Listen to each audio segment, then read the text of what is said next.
আমি সঁচাই মানুহবোৰ ইমান নেগেটিভ আছিলোনে নে আমি নিজেই নিজক নেগেটিভ বনাইছোঁ? পৃথিৱীৰ কোনো মানুহ আচলতে নেগেটিভ নহয়।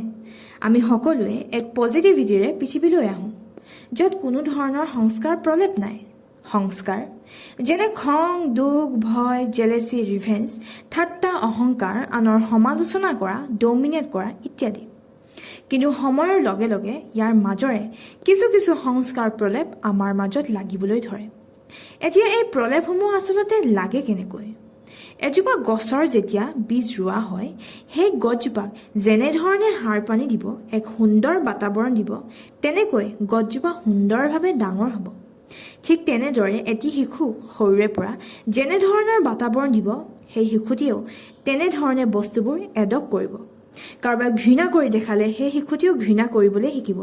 ঠাট্টা কৰি দেখালে ঠাট্টা কৰিবলৈ শিকিব। আনক নিজৰ সৈতে কম্পেয়াৰ কৰি দেখালে সেই শিশুটিও নিজৰ সৈতে আনক কম্পেয়াৰ কৰিবলৈ ধৰিব। এনেধৰণে সংস্কাৰ প্ৰলেপবোৰ লাগিবলৈ ধৰে।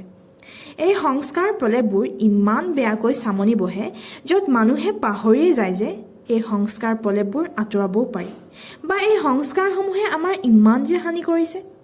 ফৰ এক্সাম্পল, এজন মানুহে তেওঁৰ সুবিধা অনুযায়ী, তেওঁৰ সামৰ্থ্য অনুযায়ী এখন গাড়ী কিনি আনিলে। তাৰ নেক্সট মুমেণ্টতে তেওঁ ওচৰৰ মানুহজনে তেওঁক গাড়ী লোৱা দেখি এক জেলেচি, এক কম্পিটিশ্যনৰ সংস্কাৰ জাগিবলৈ ধৰিলে, আৰু তেওঁ নিজৰ ষ্টেটাছ হাই ৰাখিবৰ কাৰণে সেই মানুহজনতকৈ দামী গাড়ী এখন কিনি আনিলে। এনেকুৱা বহু ঘটনা আমাৰ ওচৰে পাজৰে ঘটি থকা নিশ্চয় আমি দেখা পাওঁ। ইয়াৰ পৰাই আমি এটা কথা বুজি উঠোঁ যে আজিৰ যুগত মানুহে নিজতকৈ বেছি আনৰ কাৰণেহে জীয়াব ধৰিছে।